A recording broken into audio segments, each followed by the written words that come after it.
शुरुआत में हम ड्रग डीलरों को ड्रग्स पैक करते हुए देखते हैं। तभी एक नकाबपोश आदमी उनके घर में घुसता है और अकेले ही उन सबको पीटकर उनके ड्रग्स लेकर भागने लगता है। हालांकि जैसे ही वो बाहर आता है, पुलिस उसे घेर लेती है और वो ड्रग्स के साथ गिरफ्तार हो जाता है। हमें पता चलता है कि ये आदमी टेरी है, जो कभी एक सम्मानित मरीन सार्जेंट था।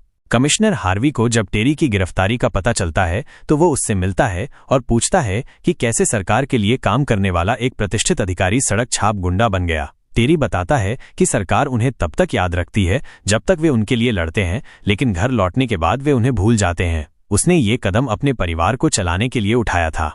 हार्वी टेरी को एक नया प्लान बताता है। वो उसे एक अधिकतम सुरक्षा वाली जेल में भेजने वाला है, जहां से वो उसे जल्द ही बाहर निकालने का वादा करता है। हार्वी बताता है कि उन्हें उस जेल के खिलाफ कई सबूत मिले हैं जहां अवैध लड़ाई और ड्रग्स का धंधा होता है। ये सब वार्डन लुकास चलाता है, जो माफिया से मिला हुआ है। हार्वी चाहता है कि टेरी जेल के अंदर जाए और सारी जानकारी और सबूत इकट्ठा करे। सबूत मिलते ही लुकास को पकड़ा जाएगा और टेरी के सभी पुराने अपराधों को माफ कर दिया जाएगा। हार्वी ये भी वादा करता है कि टेरी की बीमार बेटी के इलाज का खर्च सरकार उठाएगी। टेरी मान जाता है और अगले दिन उसे बाकी कैदियों के साथ जेल में भेज दिया जाता है। किसी को नहीं पता कि टेरी को किसने भेजा है। जेल के गार्ड्स किलियन और रो कैदियों को जेल के नियम बताते हैं और नियमों का उल्लंघन करने पर कड़ी सजा की चेतावनी देते हैं। कैदियों को एक चिप वाला इंजेक्शन दिया जाता है, जिससे उनकी गतिविधियों को ट्रैक किया जा सके। टेरी देखता है कि अधिकांश कैदी अमीर और क्रूर हैं। टेरी को उसकी सेल में भेज दिया जाता है, जहां उसे अपने बिस्तर के नीचे एक फोन मिलता है। वो समझ जाता है कि ये हार्वी ने भेजा है ताकि वो सबूत भेज सके। टेरी 10 दिनों में अपना मिशन पूरा करने के लिए तैयार है। अगले दिन कैंटीन में उसकी मुलाकात क्रिस से होती है, जो उसे धमकाने लगता है, लेकिन टेरी लड़ने से मना कर देता है। फिर वो जॉन नामक एक कैदी से मिलता है, जो उसे बताता है कि जेल में अकेले रहना खतरनाक है और उसे किसी समूह में शामिल होना चाहिए। टेरी फिर भी मना कर देता है। शाम को टेरी लॉन्ड्री रूम में देखता है कि जॉन पर कुछ कैदियों ने हमला कर दिया है, लेकिन जॉन एक अच्छा फाइटर है और अकेले ही उन सबको हरा देता है। रात में क्रिस अपने गिरोह के साथ टेरी को मारने उसकी सेल में घुस जाता है। टेरी अपनी रक्षा करता है और सबको पीटने लगता है। तभी एक और कैदी आता है और क्रिस के आदमियों को पीटकर टेरी की जान बचाता है। गार्ड्स पहुंच जाते हैं और सबको अलग अलग सेल में बंद कर देते हैं। वार्डन लुकास पहले क्रिस को सजा दिलवाता है, फिर टेरी को अपने दफ्तर में बुलाता है। टेरी माफी मांगता है और बताता है कि क्रिस ने पहले उस पर हमला किया था। लुकास टेरी के बैकग्राउंड में रुचि रखता है, क्योंकि उसे पता चला है कि टेरी एक पूर्व मरीन है। लुकास उसे डेंजरस नामक जेल के टूर्नामेंट में लड़ने के लिए कहता है और वादा करता है कि अगर वो अच्छा प्रदर्शन करेगा तो उसे जल्द ही बाहर निकाल देगा। टेरी समझ जाता है कि लुकास को उसके परिवार के बारे में पता है, इसलिए वो मान जाता है। लुकास उसे फाइट के लिए यूनिफॉर्म देता है और उसे एक नई सेल में भेज देता है। मारिया नाम की एक लड़की टेरी को उसकी नई सेल में ले जाती है, जहां वो उसी आदमी को देखता है जिसने क्रिस के गुंडों से लड़ने में उसकी मदद की थी। उसका नाम बोनस है।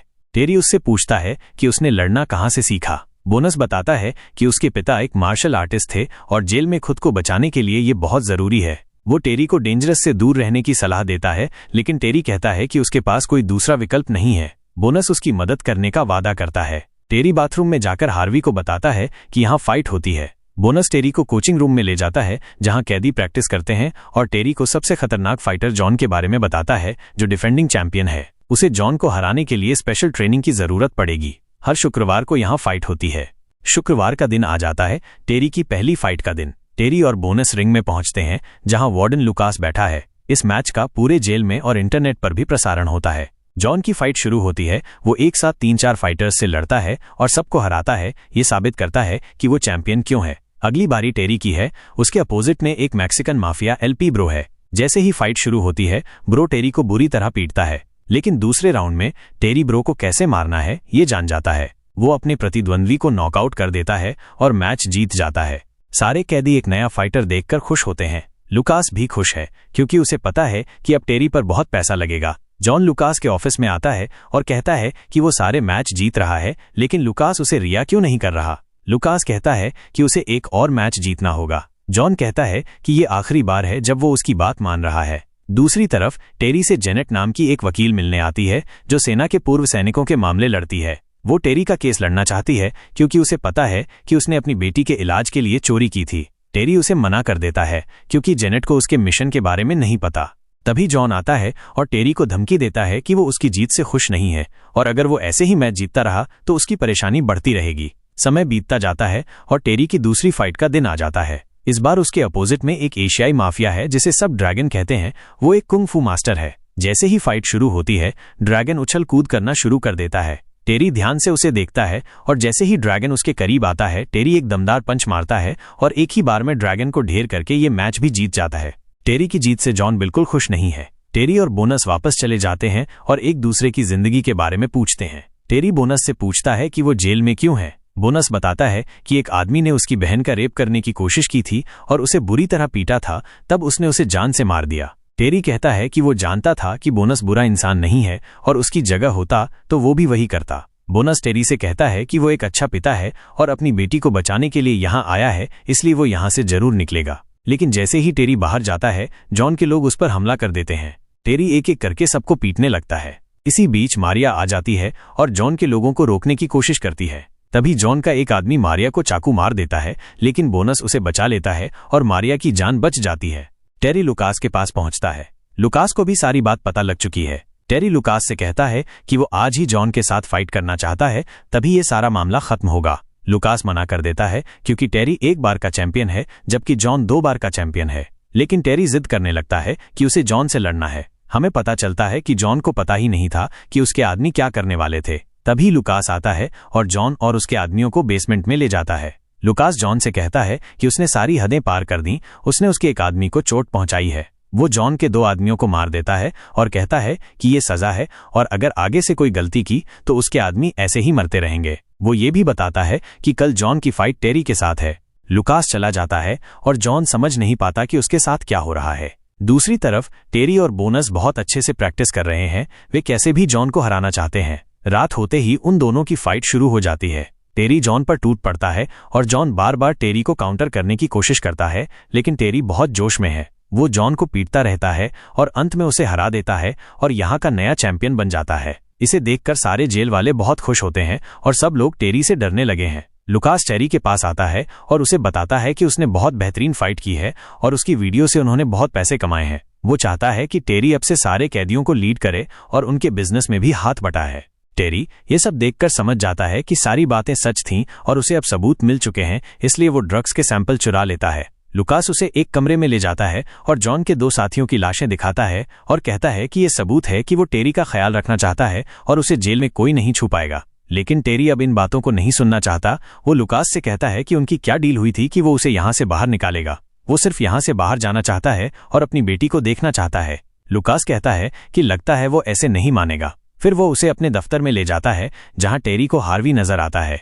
टेरी को पूरी सच्चाई पता लगती है कि हार्वी और लुकास ने मिलकर प्लान बनाया था कि वे टेरी को जेल में लेकर आएंगे क्योंकि वो मरीन का सबसे बेहतरीन फाइटर था। हार्वी ने मिशन की सिर्फ कहानियां बनाई थीं, सरकार की तरफ से ऐसा कोई मिशन नहीं है। ये सब चाहते थे कि टेरी कैसे भी जेल के अंदर आए।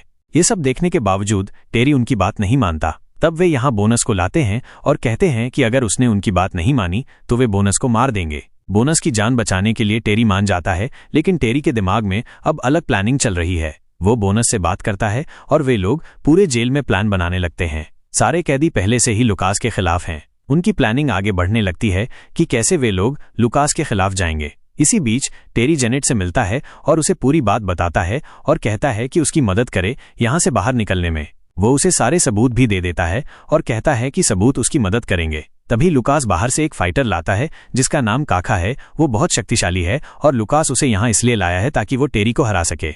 जल्द ही उनकी फाइट शुरू हो जाती है। काका टेरी पर टूट पड़ता है, लेकिन टेरी अपने दिमाग का इस्तेमाल करता है। वो धीरे धीरे काका से लड़ता है और उसकी कमजोरी का पता लगा लेता है और तब उस पर हमला करता है और उसे तब तक मारता है जब तक उसे नॉकआउट नहीं कर देता। जीतते ही टेरी अपने सारे साथियों को इशारा कर देता है तो वे तोड़फोड़ शुरू कर देते हैं क्योंकि कैदियों की तादाद बहुत ज्यादा है। लुकास ये सब देखकर भागने लगता है तो टेरी उसका पीछा करता है। लुकास अंधाधुंध टेरी पर गोलियां चलाता है, लेकिन टेरी को कुछ नहीं होता क्योंकि उसने फाइटर सूट पहन रखा है। लेकिन अभी टेरी लुकास को मारता उससे पहले यहाँ पुलिस वाले आ जाते हैं और डे की टीम भी, क्योंकि जेनेट ने उन्हें पूरी सच्चाई बता दी है। फिर वे लुकास को गिरफ्तार करते हैं और सारे कैदियों पर काबू पाते हैं। अगले दिन जेनेट टेरी से मिलने आती है और उसे पूरी सच्चाई बताती है कि सरकार उसे अवार्ड देना चाहती है क्योंकि उसने एक बहुत बड़े सिंडिकेट का अंत किया है, इसलिए उसे जल्दी ही रिहा कर दिया जाएगा और सरकार ही उसकी बेटी के इलाज का खर्चा उठाएगी। टेरी यहाँ से बाहर निकलने लगता है और इसे देखकर बाकी कैदी बहुत खुश होते हैं। दूसरी तरफ हम लुकास को देखते हैं जो जेल में फूट फूट कर रो रहा होता है। तभी टेरी जाकर अपने परिवार से मिलता है और इसी के साथ ये फिल्म यहीं पे खत्म हो जाती है।